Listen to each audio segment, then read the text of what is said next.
Saan ka naman galing kagabi? May babae ka? May babae ka, no? Ano naman ang problema mo? Ang aga-aga, putak ka na ng putak. Minsan lang uminom, nagkayayaan lang ang barkada. Pare-pareho na kayo ng anak mo. Palagi walang sa bahay. Wala kang pakialam. Teka, bakit ako sinisisi mo? Hindi yung anak mo na laging wala dito. Puro simbahan, puro Biblia, puro Diyos na wala namang kwenta. Ella, gumising ka na dyan. Makalis na nga sa pamamahay na to.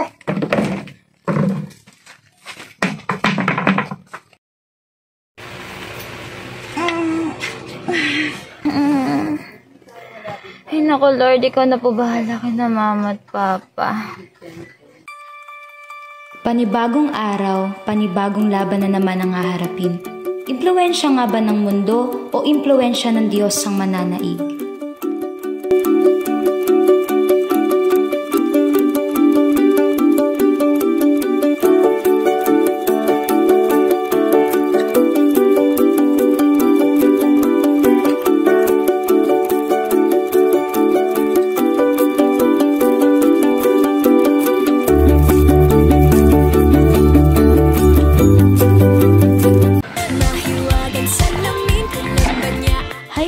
Impluwensya nga naman ng gadget.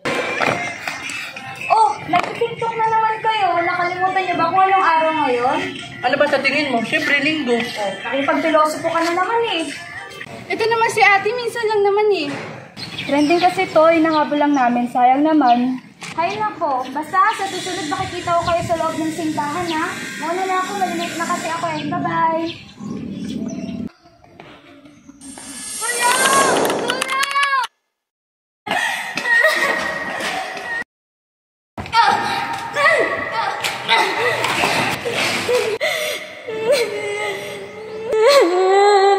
Salamat Ama sa kalayaang aking natanggap. Mula sa dilim ako'y iyong pinalaya. Salita mo'y napakinggan, impluwensya ng telepono naging kasangkapan upang liwanag aking makamtan. Ibig sabihin, ano man ang pinagdadaanan mo, He's there. And God is not bound by time. He will be with you. He was with you. Past tense, but He is. The Lord is my refuge and strength. The very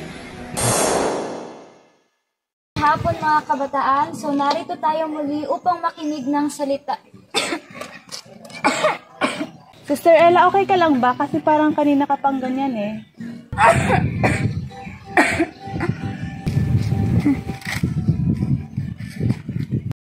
Okay lang ako. So, let's start. Pwede na po tayong tumayo.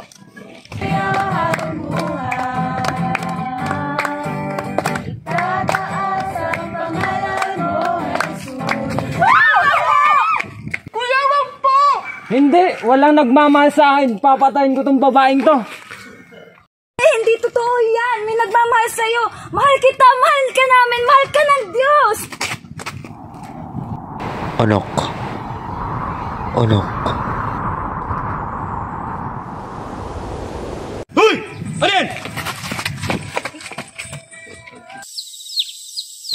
Cheers, pare. Kamusta ka na pala, pare? Teka lang, pare. Parang hindi kita nakita kanina ah. Ano bang ginawa mo? Di ko alam. Di ko alam, pare. Ang gulo-gulo ng isip ko ngayon. Oo nga, pare. Kanina ka pa sabog at tulala. Sige na, cheers na lang tayo. O, sa'yo, pare. Mahal kita, mahal Uy! ka namin, mahal ka ng Diyos. Uy! Sige na, pare. Sensya na, pare. Uwi muna ako. O, sige, pare. Ingat. Ella, saan ba yung pagkain? Tagal! Saglit lang po, tay.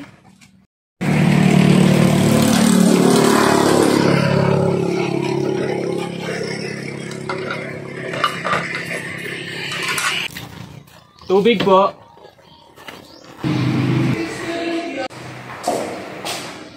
Ay! Nandito ka na naman. First.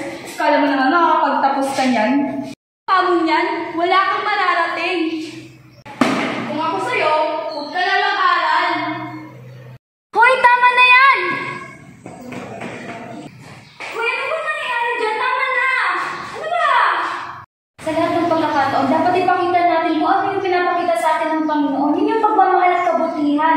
Sa susunod, huwag mo nang gagawin itong Ganito ba yung bagay ko sa akin? Para-paras tayo. Mimi, best friend nga tayo, di ba? Wait lang, may tumatawag. Hello, Ma. Nicole, kanina pa kami naghihintay ng tatay mo dito. Alam mo namang may ginagawa ko, di ba? Bakit? Wala naman kayong paki sa akin, ah. Huwag naman sagutin ng ganyan yung nanay mo. Nanay mo pa rin yun. Si Mama kasi. Kahit na, patuto ka pa rin magkaroon ng kakalmahan sa sarili mo. Mahal mo pa rin si Mama mo, tsaka yun yung turo sa atin ng Panginoon, di ba? Kailangan natin sundin sila at mahalin ng tunay gaya ng pagmamahal nila sa atin. Kaya, okay lang yan. Okay lang. Hello guys! Welcome to my vlog! So ngayon, nandito tayo sa Banwa ng Kayjukan. But before we start to our content, don't forget to like and subscribe to my channel. Uy, Jeremy! Hoy, Ate Ella! Uy, yung problema ang kinuwento mo sa akin, nasolusyon mo na ba? Hindi pa nga eh. Hanggang ngayon, yun pa rin yung nasa isip ko. Okay lang yan. Alamin mo lang palagi kung ano ang purpose mo. Tsaka lagi mong tatandaan na kasama mo palagi ang Panginoon. Kaya iiwan at pabayaan.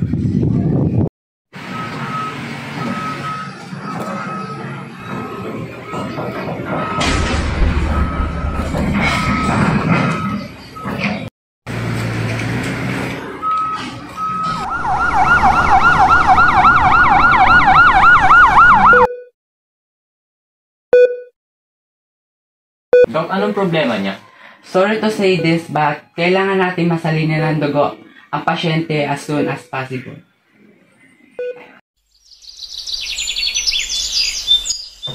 Pasok.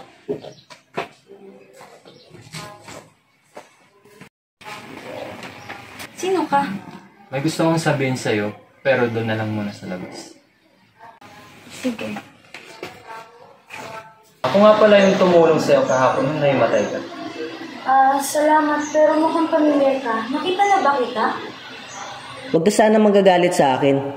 Naalala mo ba na may masamang taong tumutok ng kutsilyo sa'yo? Ako yun.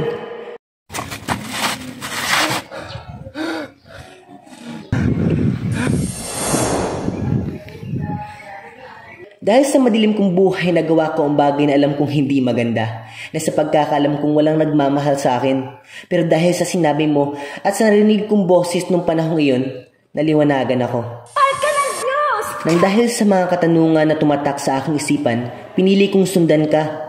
Dapat ipakita natin mo ang pinapakita sa atin ng Panginoon. At nakita ko kung sino at ano ka sa mga taong nakapaligid sa'yo. Naging mabuti ka, naging magandang impluensya ka, at ayun ang nakita ko sa'yo. Nararapat lang talaga na tulungan ka nung nahimatay ka. Kaya magpagaling ka para sa mga taong nagmamahal sa'yo dahil kailangan ka pa nila. Unti-unti na niyang nalalampasan ang lahat. Bumabawi at lumalaban sa sakit ng kanyang dinaramdam.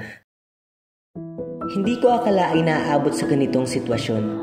May mga tao rin palang handang tumanggap at tumulong sa iyo na makaahon ka sa kadiliman. At sasamahan kang malaman ang tunay mong layunin sa buhay at iyon ay ang kilalanin ang hari ng lahat.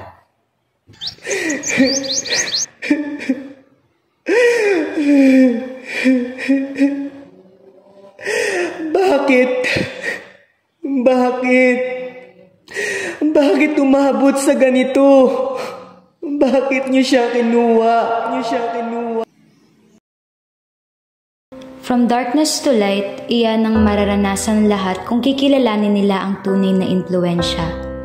Kaya niyang tulungang buuin ang dating sirang pamilya at hanapin ang layunin bilang isang lingkod ng Panginoon na handang umawit para sa Kanya. Kaya niya ring tulungang magbago ang dating bully at turuang maipakita ang tunay na kahalagahan ng pagmamahal at kabutihan. Sa gitna ng away at gulo, kaya niyang bigyan ng kapayapaan ang mga naghahanap nito. Kaya rin niyang iahon sa madilim at malalim na nakaraan ang mga taong handang humanap ng kaliwanagan. Bilang mga kabataang Kristiyano, tayo ang siyang nagiging ilaw ng mundo. Hindi dapat ang mundo ang mag-iimpluwensya sa iyo, kundi ikaw ang magiging liwanag sa mundong ito. Hindi lang tayo basta kabataan lang, kabataan tayong may Kristo sa ating buhay.